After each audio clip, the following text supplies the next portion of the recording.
KTDD welcomes you. We are sorry for the inconvenience, थोड़ा technical issue था, इसके लिए हम थोड़ा लेट हो गए। अभी हमारे साथ है सागर सर, जो अपना खुद का एडवेंचर यूनिट चलाते हैं, जिनका नाम है स्काई लिमिट्स एडवेंचर। तो हम उनसे अभी शुरू करते हैं। शिवाजी मोरे सर थोड़ी देर में हमारे साथ जुड़े रहेंगे, क्योंकि उनका कुछ टेक्निकल इश्यू है, इसलिए वो नहीं आ पा रहे हैं। तो मेरा सबसे पहला क्वेश्चन उनसे है कि आपने कब अपना एडवेंचर चालू किया, या आपने कब कैसे शुरुआत की है, तभी क्या क्या एक्सपीरियंस है और अभी क्या क्या एक्सपीरियंस है? अच्छा, गुड इवनिंग एवरीवन। मेरा आवाज क्लियर है ना? Yes sir. ओके, सो ये वैसे तो क्वेश्चन दो पार्ट में, कब स्टार्ट किया। सो मैं पहले ये बताना चाहूँगा कि कब स्टार्ट किया। वैसे तो मेरे पापा भी इसी फील्ड से थे। सो बचपन से वो मुझे लेके जाते थे माउंटेन्स में, एडवेंचर एक्टिविटीज हम करते थे। तो जब से मुझे बचपन से ही मतलब ये इस फील्ड में हूँ मैं। पापा एज अ हॉबी करते थे, मैंने एज अ करियर चूज कर लिया इसे। और अगर दूसरा क्वेश्चन जो इसमें था कि अभी डिफरेंस क्या है, तो डिफरेंस बहुत है, बहुत सारा डिफरेंस है। मतलब उस जमाने में मुझे याद है कैंप के टाइम पे जो इक्विपमेंट देखने को मिलता था, 4 कैरेबिनर भी हाथ में आ गए तो खुशी रहती थी कि एक गाड़ी हाथ में आ गई, 4 व्हीलर जैसे। अभी तो इक्विपमेंट और ये सब इजीली मिल रहा है। तो ये डिफरेंस है। और सेफ्टी को लेके अगर बात किया जाए तो वास्ट डिफरेंस है, वो हम कवर करेंगे आगे के पूरे अपने सिनेरियो में। Sure sure. तो आपने सबसे पहला एडवेंचर आपने कौन सी जगह पे चालू किया था? अच्छा, एज अ कमर्शियल बोल रहे हो या फिर एज अ हॉबी घूमने के लिए, इस तरह एज से अ पूछ हॉबी रहे भी हो और मतलब? एज अ कमर्शियल भी, दोनों भी, दोनों का अच्छा, एक्सपीरियंस। तो सबसे पहले मैंने कैंप स्टार्ट किए थे। ये एक क्लब था साध माउंटेनियर्स करके, जिसका मेरा मतलब एडवेंचर बैकग्राउंड उसी तरह से, उसी में से मैं सीख के आया हूँ आगे। सो वहाँ से मैंने कई सारे कैंप किए थे, जो कि देखो पहले के ज़माने में मुमरा में कैंप होते थे, 4-5 दिन के adventure camp. So as a मैं स्टूडेंट जाता था वहाँ पे, मुमरा में होते थे, माथेरान साइड पे कहीं पे होते थे, वांगी में होते थे। सो वो 3-4 दिन का कैंप रहता था। उसमें बेसिक सी चीज़ें सिखाई जाती थी, basic climbing technique, rappelling technique, और कई सारे ट्रेक कैसे करना है, कैसे बैक पैकिंग करनी है। तो 3-4 दिनों का ये सेशन होता था। उसमें मतलब बेसिक मुझे पता चला एडवेंचर के बारे में। और अगर कमर्शियल बोला जाए तो मुझे, हाँ, हमने स्टार्टिंग कैंप से ही की थी। मतलब मैं एज अ वॉलेंटियर क्लब में ही था, और बाद में कैंप से ही स्टार्टिंग की थी। 3-4 दिन का कैंप, फिर वही सेशन एज अ स्टूडेंट हम करते थे, तो उसमें एज अ वॉलेंटियर करने लगे, बाद में इंस्ट्रक्टर बन गए, कुछ इसी तरह से था। Okay, thank you. मैं एक वीडियो शेयर करना चाहूंगी, उसके बाद will continue. Okay.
Thank you for watching.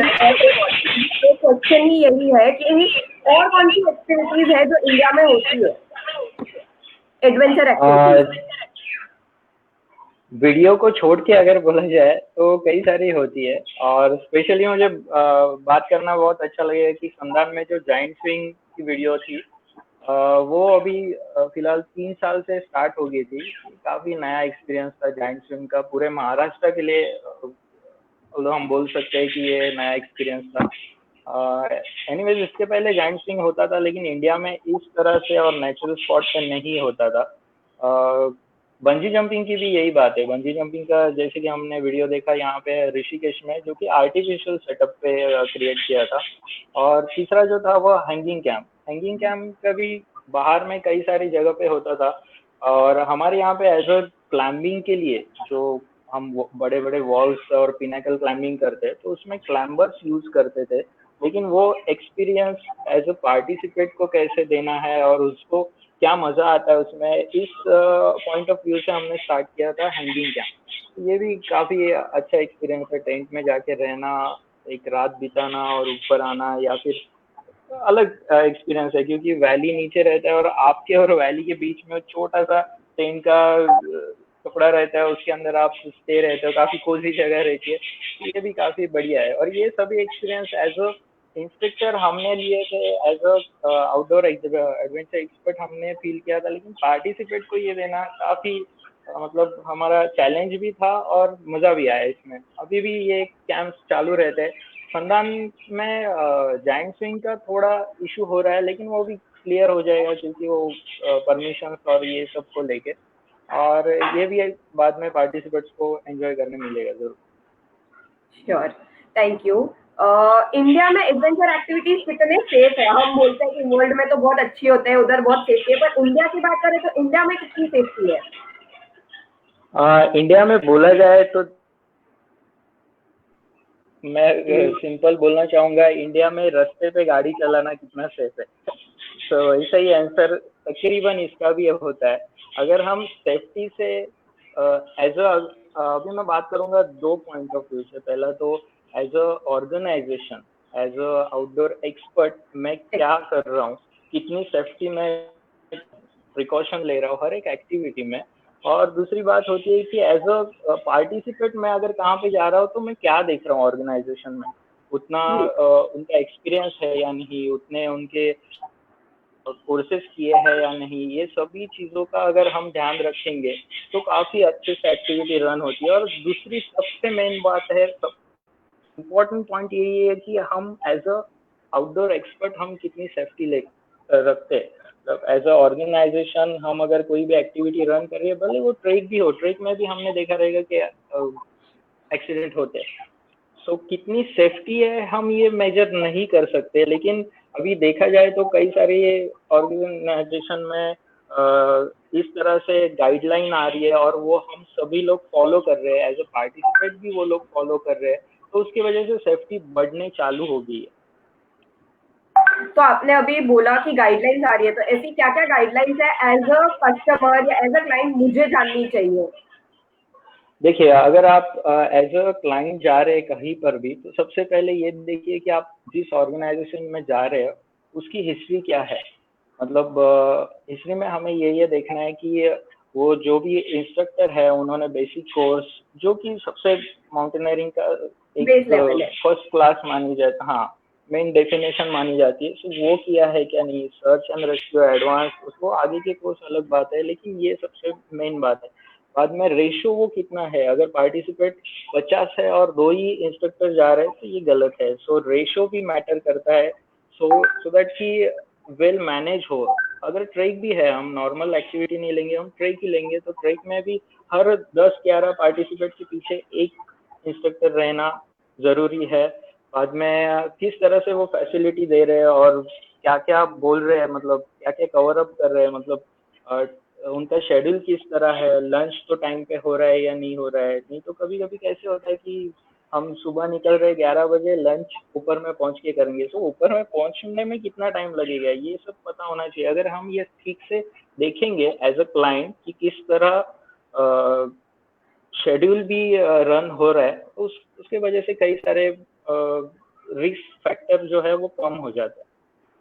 Okay, thank you sir. और एज अ ऑर्गेनाइजेशन मुझे कहाँ से पता चलेगा कि ये गाइडलाइंस नई अपडेट हुई है, या कहाँ से पता चलने चलेगा, क्योंकि ये देखिए ये अपडेट कई होती सारे जाएगी एज। बराबर बराबर। सो ये कई सारे वेबसाइट पे भी आपको अवेलेबल है। अगर आप सिंपली गूगल कर लोगे कि क्या क्या प्रिकॉशंस मुझे लेनी है, तो आपको कई सारे उसमें पॉइंट्स मिल जाएंगे। अभी कुछ कुछ ऐसे भी पॉइंट्स ऐड हो गए, जैसे कि पूरे ट्रैक्स में कंपनी जो भी ऑर्गेनाइजेशन है उसमें कोई तो एक ऐसा चाहिए जो जिसने फर्स्ट एड किया हुआ चाहिए, जो कि अपडेटेड रहेगा, और फर्स्ट एड किया हुआ चाहिए, पहले ये नहीं था। तो अभी ये ऐड हो गया। तो फर्स्ट एड वैसे भी हम कैरी करते हैं, लेकिन कोर्स जो फर्स्ट एड का बेसिक कोर्स रहता है वो किसी ओके। ने किया हुआ चाहिए। तो इस ओके। तरह की बातें आपको गूगल से भी मिल जाएगी। ओके। तो इंडियन गवर्नमेंट बहुत कम ऐसा देखा गया है कि एडवेंचर एक्टिविटीज प्रमोट हो रहा है इंडिया में, बहुत कम हो रहा है। तो उसमें गवर्नमेंट कैसे हेल्प कर सकती है, या हम कैसे उसको बढ़ावा दे सकते हो? देखिए हर एक के एडवांटेज डिसएडवांटेज रहते हैं। गवर्नमेंट ने एक्चुअली जीआर भी लॉन्च किया है, उसके ऊपर भी कई सारे चल रहा है, वो फॉलो अप करना है, और कुछ इशू है वो भी क्लियर कर रहे हैं। अगर हेल्प किस तरह कर सकते हैं ये अगर हम मैटर करेंगे, देखो गवर्नमेंट ने इसमें इंटरफेरेंस किया वो अच्छी भी बात है, लेकिन किस लिए किया ये हमें ध्यान रखना चाहिए। सबसे पहले किस लिए किया? एक्सीडेंट हो रहा है इसलिए किया, रिस्क बढ़ रही है इसलिए किया। सो हमें ये बात को अच्छे से ध्यान रखनी चाहिए कि अगर हम ये गाइडलाइंस फॉलो करेंगे एज अ पार्टिसिपेट भी और एज अ ऑर्गेनाइजेशन भी, तो एक्सीडेंट नहीं होंगे। देखो लास्ट ईयर मैं ये कह सकता हूँ कि करजत के कई सारे वाटरफॉल के एरिया में गवर्नमेंट ने बैन कर दिया था, क्लियरली बोल दिया था कि वही नहीं करना एक्टिविटी। तो फिर एक्टिविटी हमने कैंसिल कर दिए थे। लेकिन ये क्यों हुआ? क्योंकि एक्सीडेंट हो रहे थे।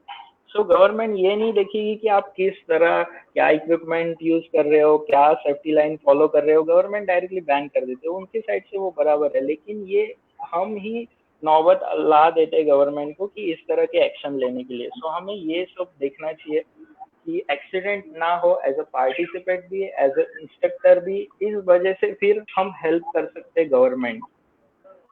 ओके। और आपने बोला कि इक्विपमेंट्स हमने कौन से यूज किए वो तो गवर्नमेंट को पता नहीं है, बट अभी कुछ ऐसे रूल्स में है कि कोई सर्टिफाइड इक्विपमेंट्स रहने चाहिए, स्टैंडर्ड कोई गाइडलाइंस है कि कुछ भी, कि जिससे पता चले कि हाँ हम सेफ है?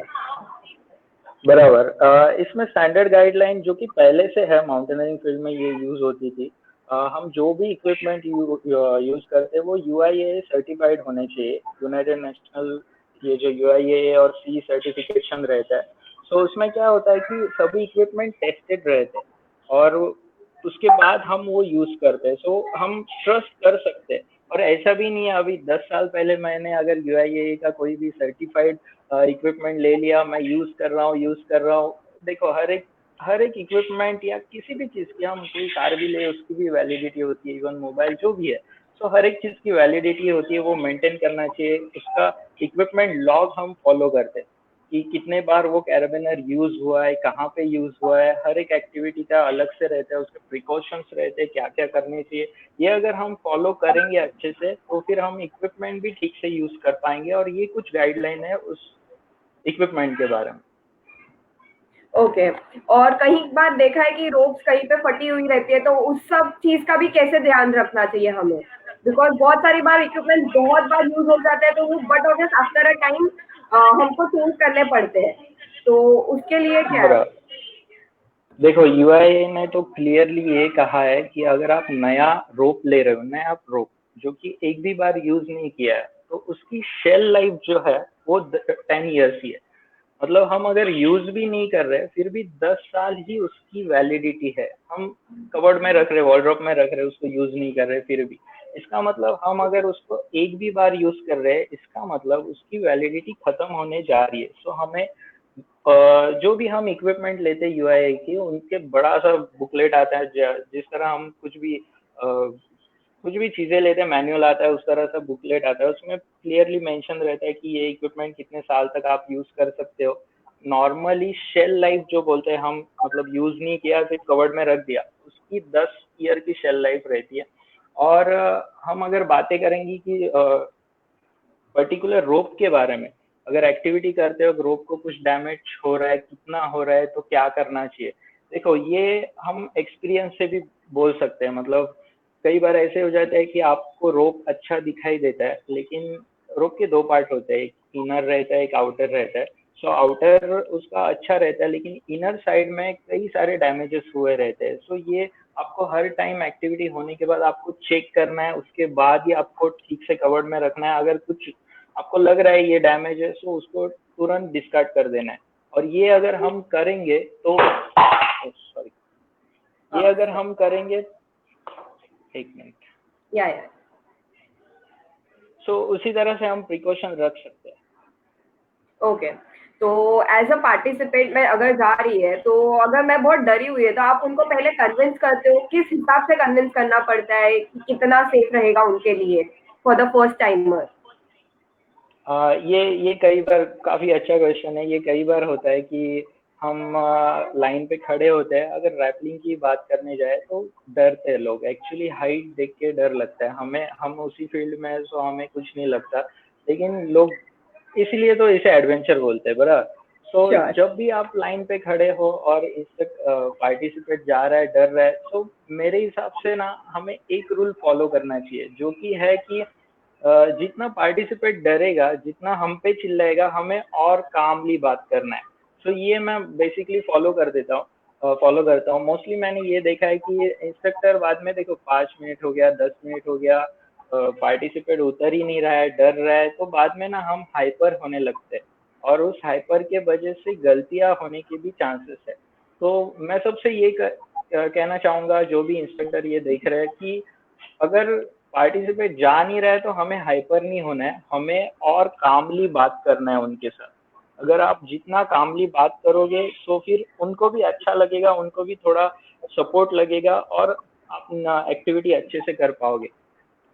और दूसरी ओके। बात, मैंने ऐसे भी किया है, अगर इसमें फनी पार्ट बोलना जाए तो मैंने ऐसे भी किया है। मतलब 10 मिनट हो गया, 15 मिनट हो गया, नीचे जा ही नहीं रही है, उसी जगह पे खड़े हैं, तो उसके बाद मैं खुद पार्टिसिपेट को बोलता हूँ, अभी आपको जाना पड़ेगा नीचे अच्छे से, नहीं तो मैं चिल्लाऊंगा आप पे। सो ये जो बात है, ये ह्याच्यात नको सॉरी। दादोस, विश्माला तिकडे घे ना। अरे काय झालं दादा, तुझा कोड काय आहे? तो इन्होंने बहुत अच्छी बात कही बॅक झालं। कि हाँ, एज अ पार्टिसिपेंट आपको डर भी लगता है ना, फिर भी आप एक बार उन पे ट्रस्ट करिए, रोप पे भी ट्रस्ट करिए। आपका जो ग्रेविटी की वजह से भी आप नीचे जाते हो ना, तो रोप का 10 कैपेसिटी होता है कि वो उतना लोड ले सकता है। हर रोप का एक अलग-अलग वजन होता है। तो उस बेसिस पे, क्योंकि मैं भी फर्स्ट टाइम बहुत ज़्यादा डरी थी, मैंने तो फिर भी बचपन में किया था। Yes sir, continue please. अच्छा, अगर टेक्निकल बात बोली जाए तो किस तरह ये सेफ है, अगर ये पॉइंट थोड़ा एक्सप्लेन किया जाए तो देखिए, हर एक एक्टिविटी में बैकअप होता है। मतलब अगर किसी भी पार्टिसिपेंट को बोला जाए, वो रोप काफी जोर से पकड़ते हैं, छोड़ते नहीं है, तो उनको ये बोलना चाहिए कि देखिए ये इसे भी कुछ हो गया तो ये दूसरा लाइन है। मतलब जैसे कि रैपलिंग में बोला जाए, मेन लाइन को कुछ हो जाता है तो सेफ्टी के लिए और एक ऊपर से जो बिले लाइन है वो रहती है। सो इन सभी बातों से उनको थोड़ा कॉन्फिडेंस आ जाता है, और हमें ये देना चाहिए अच्छे से, ताकि वो भी कॉन्फिडेंसली एक्टिविटी कर पाए, एंजॉय कर पाए। हाँ, सो बेसिकली हमको भी उनको थोड़ा नॉलेज देना है कि स्टार्ट में कि अगर कुछ भी हुआ आपके पास बैकअप है, तो वो लोग कम डरेंगे। जी सही जी बात है जी। सर। और तो कभी-कभी क्या होता है, हम सारे नॉर्म्स फॉलो करते हैं, पर कभी ऐसा हुआ है आपके साथ कि किसी को रेस्क्यू करना पड़ा या कुछ हुआ हो? जी जी जी, काफी बार हुआ है, काफी बार हुआ है। मतलब रेस्क्यू की देखो क्या हो जाता है, कभी कभी हम रैपलिंग की अगर पॉइंट ऑफ रैपलिंग की बात करें, तो रैपलिंग में कभी बाल फंस जाते हैं डिसेंडर में। डिसेंडर एक ऐसा डिवाइस होता है जिससे हम डिसेंड करते हैं, फिगर ऑफ 8 जैसे रहता है, तो उसमें एक्टिविटी करते वक्त बाल अटक जाते हैं। सो ये होने के बाद वो निकल नहीं पाते और स्टक हो जाते हैं एक जगह पे। तो ऐसे वक्त में आपको उस जगह पे जाके, पार्टिसिपेट के पास जाके वो छोड़ के, फिर आइदर आपको पुल करना है या फिर डाउन ही करना है, वो सब डिसीजन लेने पड़ते हैं। लेकिन रेस्क्यू की टाइम वक्त हमें क्या करना चाहिए, ये पहले से ही हमें डिसाइड करना चाहिए। मतलब हमने एक्टिविटी स्टार्ट कर दी और रेस्क्यू की सिचुएशन आने के बाद अगर हम सोच रहे कि हमें अब क्या करना चाहिए, तो ये सबसे गलत बात है। एक्टिविटी स्टार्ट होने से पहले ही हमें ये सारी सिचुएशन ध्यान में रखनी है और उस तरीके से प्रिपेयर होके रेडी रहना है रेस्क्यू के टाइम के लिए। सो इससे आपका टाइम भी बचता है और पार्टिसिपेट को भी ज्यादा इशू नहीं होता इस बात को लेके। देखो एडवेंचर ऐसी बात है कि रेस्क्यू की नौबत आने वाली है, सो आपको हमेशा उसके लिए प्रिपेयर रहना है। Okay, thank you sir. Qualifications क्या रहेंगे इसके लिए? लाइक आपने पहले तो बोला कि बेसिक माउंटेनियरिंग, पर कोई बहुत अलग एडवेंचर कर रहा है, तो उनके लिए भी सिर्फ बेसिक से काम चलेगा कि क्या है? ये क्वेश्चन मुझे समझा नहीं। एज अ पार्टिसिपेट के लिए पूछ रहे हो आप या एज एन इंस्ट्रक्टर के लिए पूछ ऑर्गेनाइजेशन, रहे एज एन ऑर्गेनाइजेशन अगर मैं चला रही हूँ, मैं अच्छी एक्टिविटीज करती हूँ, बट मेरे पास कोई सर्टिफिकेशन नहीं है, तो वो अगर वैलिड है, नहीं वैलिड है, और क्या उसके कॉन्सिक्वेंसेस हो सकते हैं? हो? जी, आपको अगर आप देखो एक्सपीरियंस है, देखो एट द एंड एक्सपीरियंस भी का मैटर करता है। मतलब आपके पास कई सारे सर्टिफिकेट्स है लेकिन आपको एक्सपीरियंस ही नहीं है, तो फिर गड़बड़ होने की चांसेस है। लेकिन सर्टिफिकेट की वैल्यू कई ज़्यादा है इस वजह से कि देखो गवर्नमेंट के जो गाइडलाइन है उसमें ही आप नहीं बैठ रहे हो अगर आपके पास सर्टिफिकेशन नहीं है ऑर्गेनाइजेशन के पास। देखो हर एक ऑर्गेनाइजेशन में सभी ने बेसिक कोर्स किया हुआ चाहिए क्या, ऐसा नहीं है। जो भी एज ए इंस्ट्रक्टर वहाँ पे काम कर रहे हैं उनके पास सर्टिफिकेट रहेगा तो फिर वैलिड है, आप कर सकते हो, एक्टिविटी कंटिन्यू कर सकते हो। अगर बात करें कि हायर एजुकेशन की, मतलब जैसे कि इसमें बेसिक हो गया, सर्च एंड रेस्क्यू हो गया, ये सभी बातें अगर आप मतलब एज अ नॉर्मल एक्टिविटी में देख रहे हो तो मैटर नहीं करती। अगर ट्रेक कर रहे हो नॉर्मल, लेकिन आप हिमालयन एक्सपीडिशन कर रहे हो तो आपके पास एडवांस कोर्स होना जरूरी है, तो ही आप एज अ लीडर वहां पे रन कर सकते हो वो एक्टिविटी, अगर एक्सपीडिशन कर रहे हो तो। सो ये बातें मैटर करती है। जैसे कि आप जितना बड़ा एडवेंचर कर रहे हो उसके लिए आपको उतनी क्वालिफिकेशन रहनी जरूरी है। Okay, thank you. मेरा ये क्वेश्चन है, एज अ क्लाइंट कोई मुझे मेडिकल टेस्ट का ज़रूरत है कुछ? लाइक मेरे को किसी से कुछ ऐसा मतलब हार्ट अटैक, मतलब ऐसे कोई डिजीज़ है, तो क्या मुझे मेडिकल टेस्ट आपको देना पड़ेगा कि क्या होगा? नहीं देखो, हम जो भी फॉर्म फिलअप करते हैं, जो कि डिस्क्लेमर फॉर्म रहता है, उसके अंदर ये मेंशन रहता है कि आपको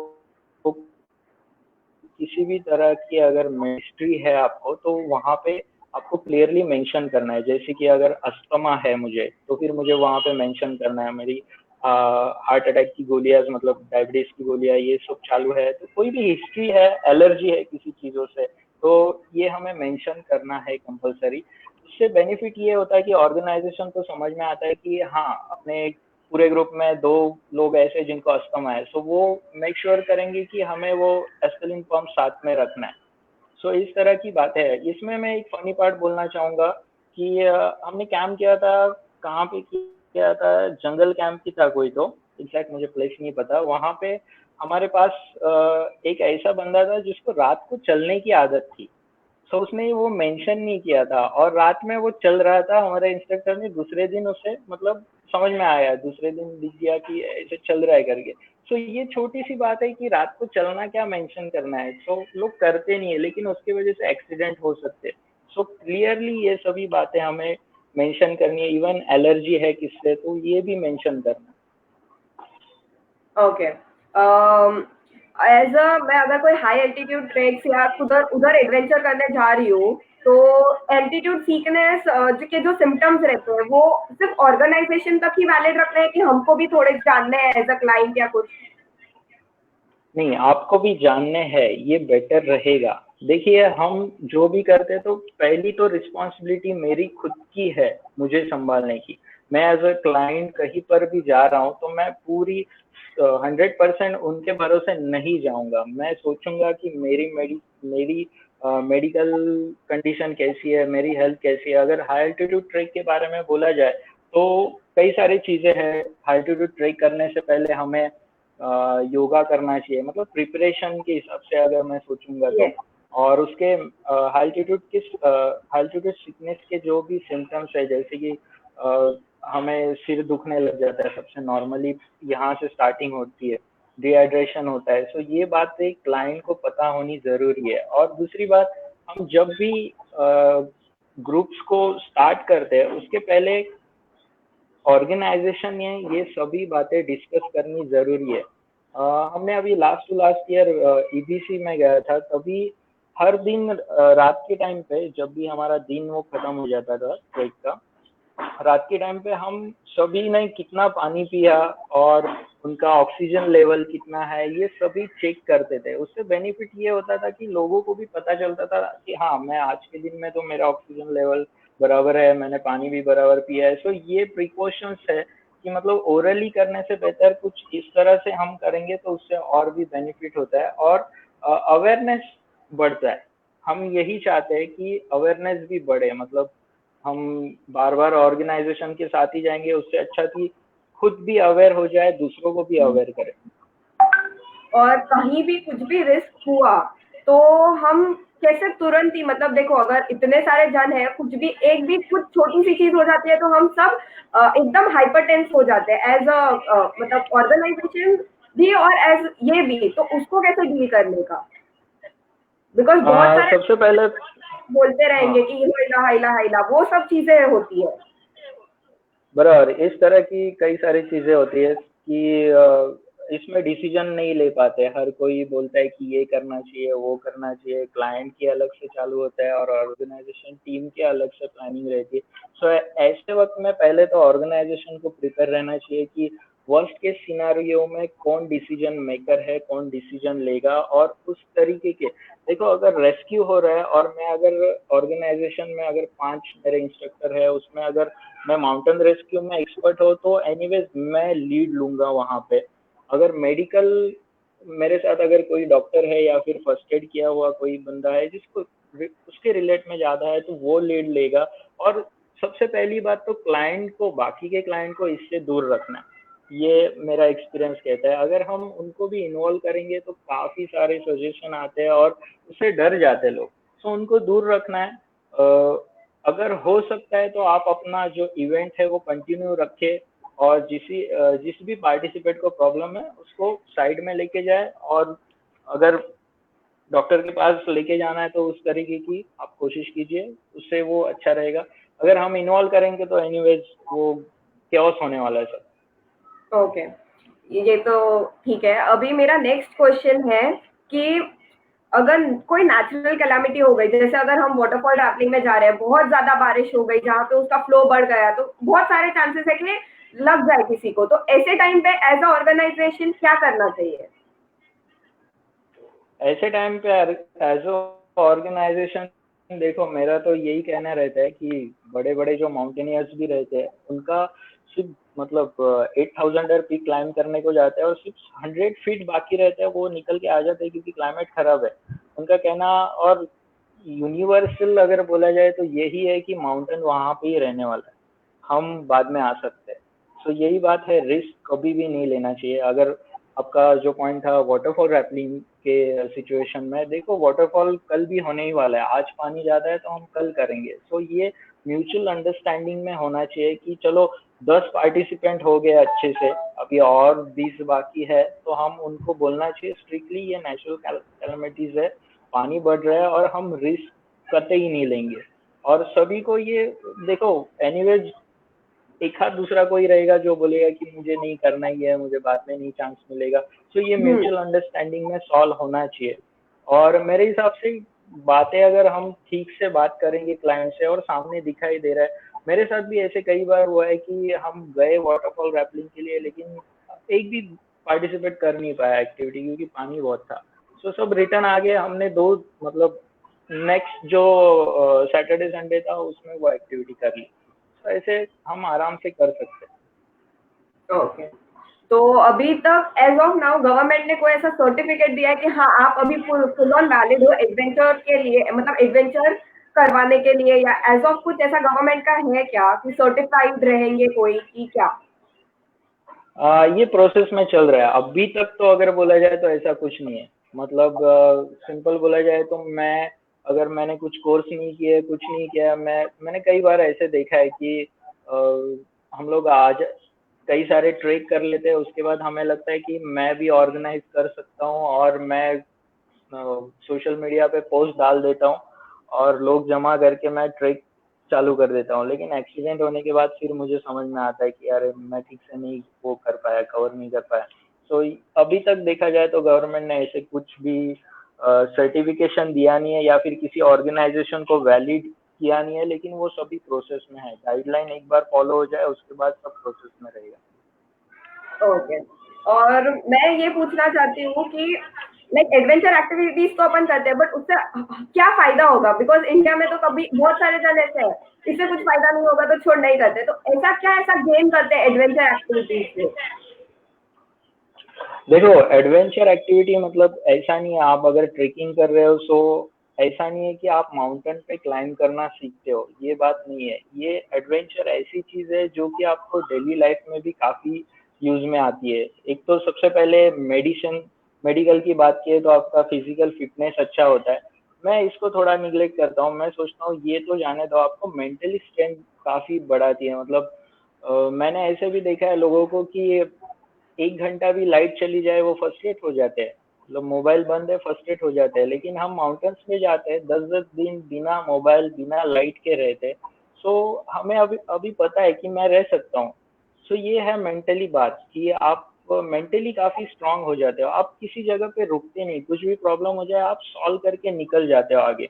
मतलब कई बार हमें ऐसा हुआ है कि मैं हमें केव में रहना पड़ रहा है, पानी बारिश ऊपर से आ रही है, हम छोटे से केव में अटके पड़े हैं और उसके बाद थोड़ा सा कुछ खाना पीना जुगाड़ करके एक दिन निकाल दिया और बाहर आए। तो ये एक्सपीरियंस आपको आगे काफी बढ़ाता है, आप कहीं पे अटके नहीं रहते।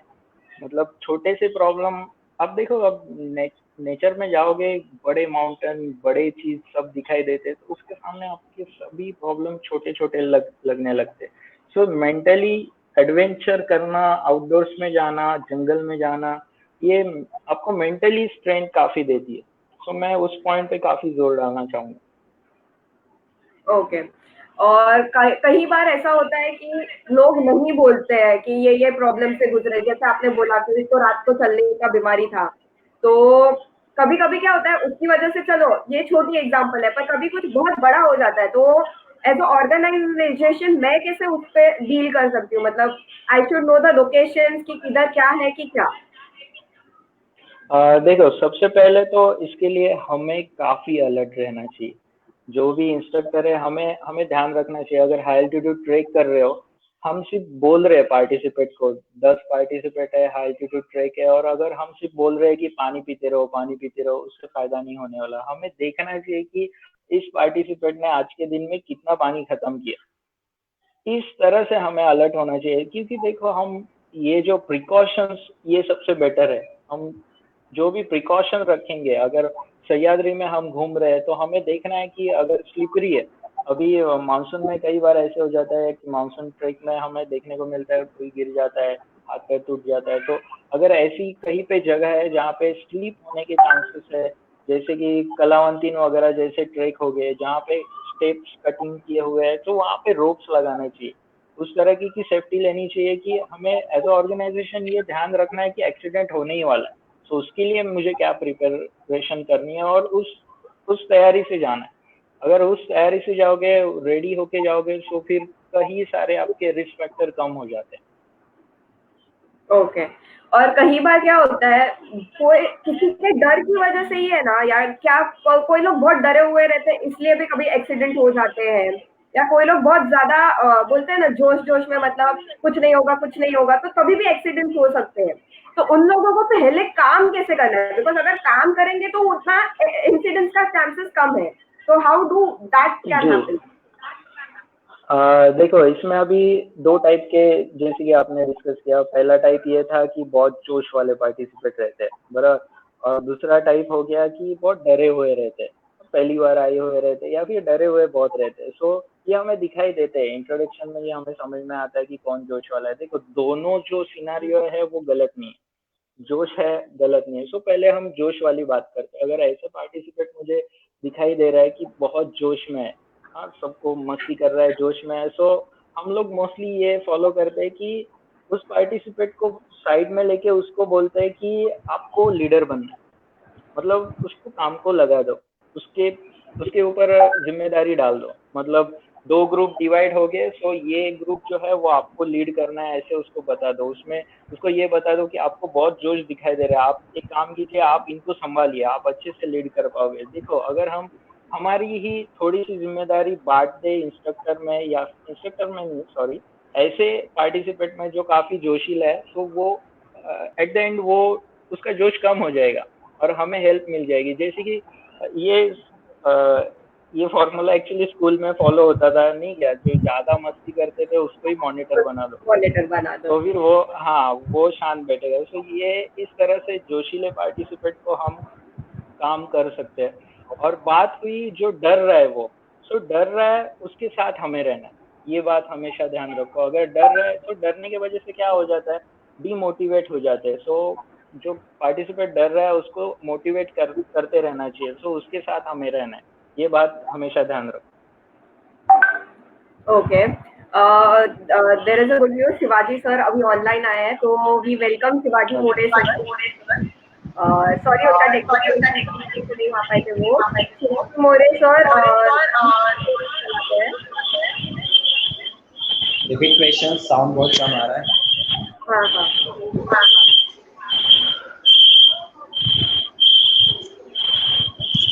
साउंड क्लियर नहीं आ रहा है, रिपीट क्वेश्चंस। हाँ हाँ हाँ सर, आपको बस इंट्रोड्यूस कर रहे हैं।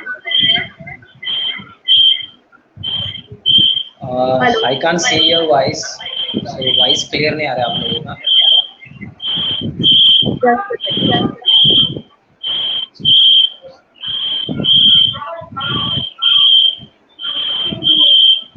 आई ट्राई कि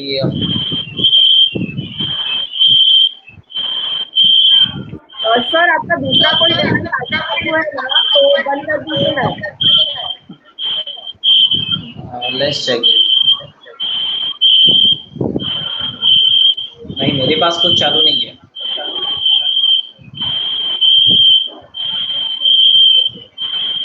आप कैसे एडवेंचर में घुसे? लाइक आपका फर्स्ट ट्रैक कब था? एडवेंचर एक्टिविटी आपकी कौन सी थी?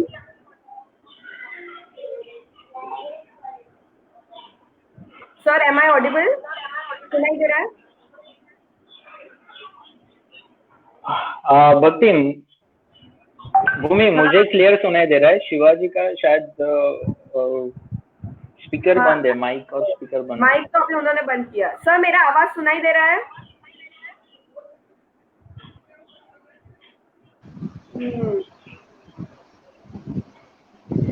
क्या आपको मेरा आवाज सुनाई दे रहा है? हाँ सर, आपका वॉइस क्लियर है। आप लोगों का आवाज नहीं आ रहा मेरे पास।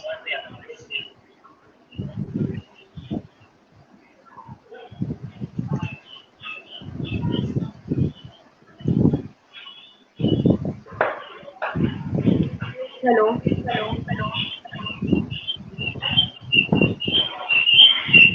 कि आपका आवाज सुनाई दे रहा है, मेरा आवाज सुनाई दे रहा है, तो मैं 5 मिनट्स के लिए बैकआउट जाता हूँ। मेरे पास दूसरा मोबाइल आ गया, मैं कनेक्ट कर देता हूँ या तो लैपटॉप से कनेक्ट कर देता हूँ। तब तक आप लोग कंटिन्यू कर लेना। Sure sir.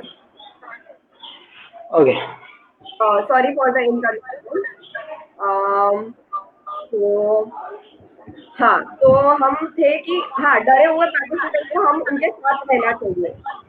पर और ऐसे डरे हुए पार्टिसिपेंट के साथ अगर बाई चांस कोई इंसिडेंट हुआ, तो उसके बाद भी आने के बाद भी वो आधे घंटे तक वो होश में नहीं रहते, तो उनके साथ भी कैसे डील करना चाहिए? बराबर है। देखो कई बार ऐसे बोला जाता है कि माउंटेन में जो कोई भी बंदा फर्स्ट टाइम आता है, तो या तो वो बार बार आता है या फिर कभी नहीं आता। तो ये बात होगी डरे हुए पार्टिसिपेट के साथ।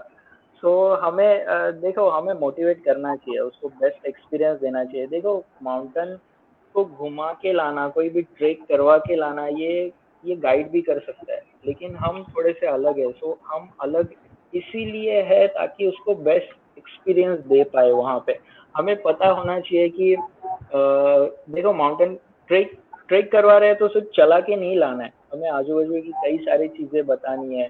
हमें थोड़ा सा पर्सनली कुछ पार्टिसिपेट के साथ बातें करनी चाहिए।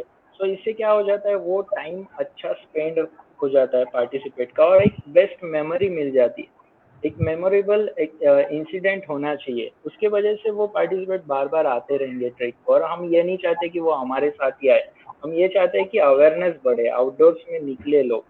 सो कोशिश यही होनी चाहिए कि उसे बेस्ट एक्सपीरियंस मिले, और ऐसा नहीं होना चाहिए कि ये फिर से कभी नहीं आने वाला माउंटेन में। सो कोशिश यही होनी चाहिए। ओके, सो मेरा ये क्वेश्चन है कि एज अ मतलब एज अ ऑर्गेनाइजेशन मेरी क्या लायबिलिटीज है, मेरी क्या रिस्पॉन्सिबिलिटीज है टुवर्ड्स द पार्टिसिपेंट और टेक्निकल स्टाफ के साथ क्या? ये मुझे समझा नहीं कि एग्जैक्टली किस बारे में आप पूछ रहे हो, मतलब। As in the normal safety, अगर मैं टेक्निकल स्टाफ से भी बात कर रही हूँ तो आपको कितना नॉलेज होना चाहिए और आप उसको गाइड करते हो तो किस हिसाब से गाइड करना है? मतलब अगर कोई नया देखो, है तो बराबर। उनको अपने स्टार्टिंग में थोड़ा गाइड होता है तो कैसे? बराबर, अभी ये डिपेंड करता है कि सबसे पहले आप किस तरीका का इवेंट है, मतलब क्या कर रहे हो आप, ट्रेक कर रहे हो या फिर कहीं पे कैंप है आपका, एडवेंचर कैंप है, या फिर क्लाइंबिंग एक्सपीडिशन है, या फिर हिमालयन हाई एल्टीट्यूड ट्रेक है, या फिर जितने भी हम सिनेरियो देखे, हम क्या कर रहे हैं उसके ऊपर डिपेंड करता है। अगर हम नॉर्मल ट्रेक कर रहे हैं, सो ट्रेक कोई भी एक्टिविटी से पहले हम जो भी इंट्रोडक्शन करवाते हैं उसमें ये सभी बातें कंपलसरी क्लियर होनी चाहिए। अगर हम ट्रेक कर रहे हैं तो ट्रेक करते वक्त हमें, मतलब जो भी हमारे इंस्ट्रक्टर आगे रहेंगे उस इंस्ट्रक्टर के आगे कोई नहीं जाएगा, और जो पीछे रहेगा पीछे इनके कोई नहीं जाएगा। ये बेसिक चीज हो गई। इस तरह से हमें पहले ही सब चीजें क्लियर करनी चाहिए। अगर हम रैपलिंग इवेंट कर रहे हैं कहीं पे, सो पार्टिसिपेट आ गए और हमने रैपलिंग के लिए उनको खड़ा कर दिया, ऐसा नहीं होना चाहिए। हमें उसका ब्रीफिंग लेना चाहिए अच्छे से, कहीं पे दूसरी जगह पे पर, या फिर जगह छोटी रहेगी, मतलब हाइट के हिसाब से कम रहेगी तो हम उसी स्पॉट पे दिखा सकते हैं, बड़ी रहेगी तो साइड में कहीं पे दिखा सकते हैं, वहाँ पे इक्विपमेंट इंट्रोडक्शन होना चाहिए। देखो, ट्रेक में हम इक्विपमेंट इंट्रो करके कुछ फायदा भी नहीं है, लेकिन एडवेंचर एक्टिविटी कर रहे हैं, सो उसमें देखो क्या हो जाता है कि पार्टिसिपेट को ट्रस्ट हो जाता है। तो अगर रोप भी है तो अगर कोई 80-90 किलो का पार्टिसिपेट आ जाए तो उसको ट्रस्ट इशू रहता है कि ये रोप मेरा वेट शेक पाएगा या नहीं। सो अगर टेक्निकल कोई इवेंट है उसमें हम पहले ही बता रहे हैं कि इसकी लोड बेरिंग कैपेसिटी कितनी है, हर एक एक्टिविटी के, मतलब हर एक इक्विपमेंट के बारे में ब्रीफली हम बताएंगे, तो उनका जो कॉन्फिडेंस रहता है वो पहले से गेन कर लेते हो। उसके बाद आपको परेशानी कम होती है एक्चुअली एक्टिविटी के वक्त। सो ये बात होनी चाहिए। अगर आप अल्टीट्यूड ट्रेक कर रहे हो तो उसमें क्या परेशानी है, ये हमें पहले से फाइंड आउट करके हमें पार्टिसिपेट के साथ बात करनी चाहिए। ओके, इसे इसे कई सारे फायदे होते हैं। या श्योर, थैंक यू। एडवेंचर और प्री वेडिंग शूट के लिए बर्थडे सेलिब्रेशन या और कोई भी ऐसे एक्टिविटीज हो उसमें एडवेंचर कितना मतलब कितना सेफ है उधर कोई एडवेंचर करना या वैसे टाइम पे एडवेंचर करना? देखो, अगर सेंस की बात की जाए तो मैं ये नहीं कहूंगा कि ये गलत है। मैं ये कहूंगा कि अगर आप पूरी तरीके से सेफ्टी लेके हर चीज कर रहे हो, सेफ्टी लेके मतलब ये, अगर आप नेचर का भी ख्याल रख रहे हो, आप सेफ्टी का भी ख्याल रख रहे हो, हर चीज आप अप टू डेट कर रहे हो, सो मैं मतलब मेरी राय ये है कि इसमें कोई कोई परेशानी नहीं है कि नहीं करना चाहिए ऐसा इशू। देखो, हम देखते हैं कि ये अभी देखा जाए तो अगर एग्जांपल लिया जाए तो पहले तो चांद पे जाने के लिए सिर्फ एस्ट्रोनॉट ही जाते थे। अभी इलॉन मस्क के यहाँ से हमें पता चल रहा है कि हम पे करके भी चांद पे जा सकते हैं। देखो, ये सभी बातें हैं कि आगे आगे एक एक बढ़ती रहती है, लेकिन हम अगर वो सेफ्टी बराबर नहीं रखेंगे तो हम जाने के लिए डरेंगे। तो अगर ये सब आप अच्छे से फॉलो कर रहे हो, नेचर को भी हार्म नहीं कर रहे हो, तो उसके बाद आप कर सकते हो। ओके, ये पर्सनली मेरी राय है। Thank you. मेरा ये क्वेश्चन है कि जितना अब्रॉड में बहुत सारा एडवेंचर एक्टिविटीज का फ्लरिश हो रहा है, मतलब बहुत सारा ऐसा उधर का सुनने में आता है, इंडिया का इतना क्यों नहीं है? क्योंकि मैंने अभी आपने बोला कि जायंट स्विंग जैसा था, हैंगिंग टाइम था, हार्डली कोई 2-4 जन जानते हैं उन चीजों के बारे में। सबसे पहली बात तो अवेयरनेस नहीं है इतना। हम हर कोई सोच डरते हैं। देखो, बाहर की बात अगर की जाए तो बाहर काफी अवेयरनेस है। हमारे यहाँ पे अगर बोला जाए कि मैं as a adventure outdoor expert काम करता हूँ, तो सबसे पहले लोगों को डर लगता है। मतलब वो सोचते हैं कि ये रिस्की काम है, ऐसे हमारे मन में डाउट आता है। सो बाहर ऐसा नहीं है। बाहर अगर एडवेंचर आउटडोर एक्सपर्ट है या फिर एडवेंचर एक्टिविटी रन करता है, तो उसके साथ ये भी चीज आती है कि ये सेफ्टी प्रोवाइड करने के लिए है। ये सेफ्टी प्रोवाइड करते हैं, मतलब ये रिस्क कम करने के लिए का काम करते हैं। सो हमारे यहाँ पे उल्टा है। हमारे यहाँ पे वो रिस्क फैक्टर जो है वो ज्यादा बढ़ा के हम उस पॉइंट ऑफ व्यू से देखते हैं और सेफ्टी के पॉइंट ऑफ व्यू से देखते नहीं। इस एक वजह से हमारे यहाँ पे एक्टिविटी ज्यादा होती नहीं, वाइड स्केल में होती नहीं, लार्ज स्केल में होती नहीं। ओके। और मेरा क्वेश्चन है कि बहुत सारे ऐसे नए-नए जो मतलब जो अपने-अपने खोल लेते हैं ब्रांचेस, जिनको बहुत कम नॉलेज होता है या बहुत ज़्यादा सेफ्टी वो लोग नहीं देखते, तो क्या आपने वैसा कुछ रेस्क्यू भी किया हुआ है कि बहुत ऐसा लीनिएंटली ले लिया है चीज़ों को? ये क्वेश्चन मुझे समझा नहीं। आपको मुझे आवाज क्लियर नहीं है, फिर से बोलिए अच्छा, प्लीज। मेरा क्वेश्चन है कि बहुत सारे ऐसे क्या बोलते हैं यूनिट्स है जो बहुत लीनियंटली ले लेते हैं चीजों को, वो बहुत ज्यादा सेफ्टी पे ध्यान नहीं देते हैं। तो क्या आपने वैसा कुछ रेस्क्यू में देखा है कि बहुत लीनियंट लिया था, इसकी वजह से रेस्क्यू करना पड़ा या कुछ? जी जी जी, काफी बार ऐसे हुआ है। देखो, रेस्क्यू की नौबत आती है, कई बार ऐसे भी होता है कि हम चीजें टेक इट ग्रांटेड लेते हैं। सो ये सबसे पहली बात है कि हमें उसके लिए प्रिपेयर तो होना ही चाहिए, जैसे कि पहले हमने बात किया। और कई सारे एक्सपीरियंस ऐसे आए हैं कि हमें लगता है कि हो जाएगा, इससे प्रॉब्लम नहीं होगा, और प्रॉब्लम हो जाते हैं वैसी वक्त में। मतलब जिस वक्त आप फर्स्ट एड कैरी नहीं करते, उसी वक्त जरूरी पड़ जाती है फर्स्ट एड की। या फिर जिस वक्त आप फर्स्ट एड बैग के बड़ी जो स्टैक रहती है उसके बॉटम में डाल देते हो गलती से, उसी वक्त जरूरी पड़ती है। और सभी बैग में से सभी सामान निकालने के बाद फर्स्ट एड बॉक्स आपके हाथ में लगता है, उसमें 10 मिनट निकल जाते हैं। सो फर्स्ट एड मुझे तुरंत लगना है, तो ये मुझे सबसे ऊपर में रखना है। सो ये माइक्रो लेवल पे अगर आप प्लानिंग करोगे, हर चीज को ध्यान रखोगे और रिस्पॉन्सिबल काम करोगे, तो फिर ये गलती आपसे बहुत ही कम हो जाती है। Okay, thank you.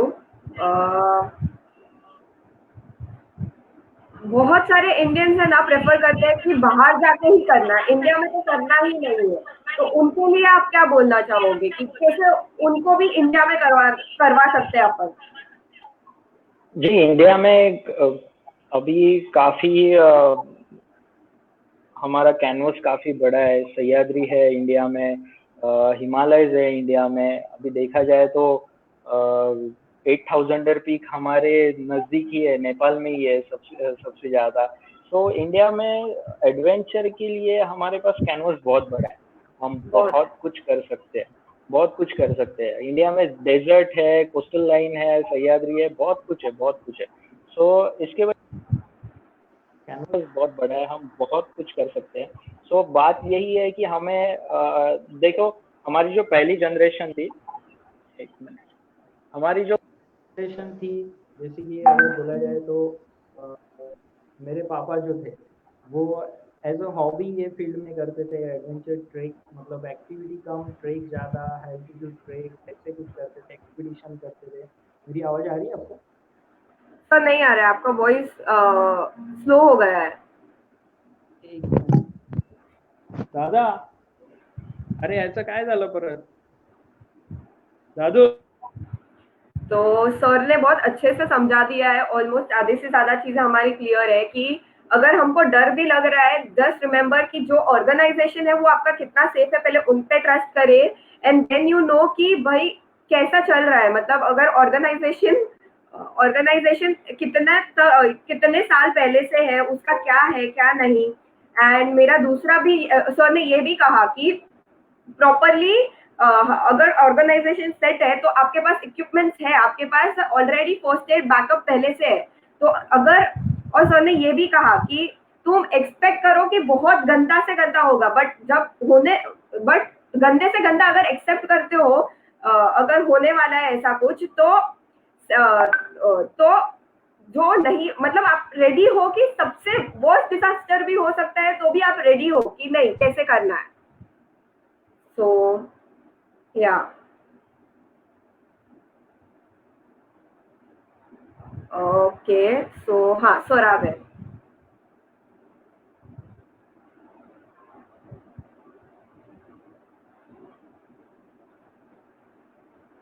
ओके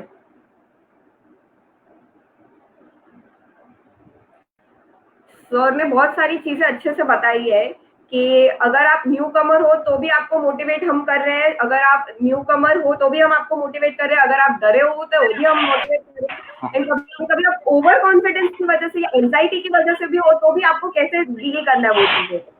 हाँ सर प्लीज कंटिन्यू। ओके, सो मैं बता रहा था कि हाँ, एडवेंचर के लिए हमारे पास बहुत स्कोप है। बातें यही होती है कि ये first to second generation, second to third generation जाने वाला काम है। अगर हम ठीक से अभी सेकेंड जनरेशन हम ठीक से संभाले, अभी एडवेंचर के बैकग्राउंड देखा जाए तो मैं ये मेरा सेकेंड बोल रहा हूँ, तो उस हिसाब से हम देखा जाए तो हम प्रॉपरली सब रिस्पॉन्सिबिलिटी लेके सब ठीक से मैनेज करे, एक्टिविटी रन करे। एज अ पार्टिसिपेट भी मैं कहीं पे जा रहा हूँ तो मैं अच्छे से बिहेव करूंगा, और रिस्क फैक्टर कम होने के लिए मैं जितनी कोशिश करूंगा एज अ पार्टिसिपेट और एज अ ऑर्गेनाइजेशन, सो ये फील्ड बढ़ती रहेगी। और सही बोला सर। तो हम वाइंड अप करते हैं। Thank you so much sir, Sagar sir join होने के लिए हमारे साथ। शिवाजी सर का कुछ टेक्निकल इश्यू था इसलिए वो ज्वाइन नहीं कर पाए, बट ये लाइफ सेशन में हमने बहुत सारी चीजें सीखी है कि सेफ्टी बहुत ज्यादा इम्पोर्टेंट है, और बहुत सारे लोग इसको ले भी रहे हैं सीरियसली, और जो नहीं ले रहे उनको भी आज आइडिया मिल रहा है कि कैसे सेफ्टी और बढ़ाना चाहिए अपने ऑर्गेनाइजेशन में, अपने यूनिट में, कि वो और अच्छा कर सके। तो thank you everyone, and this is okay.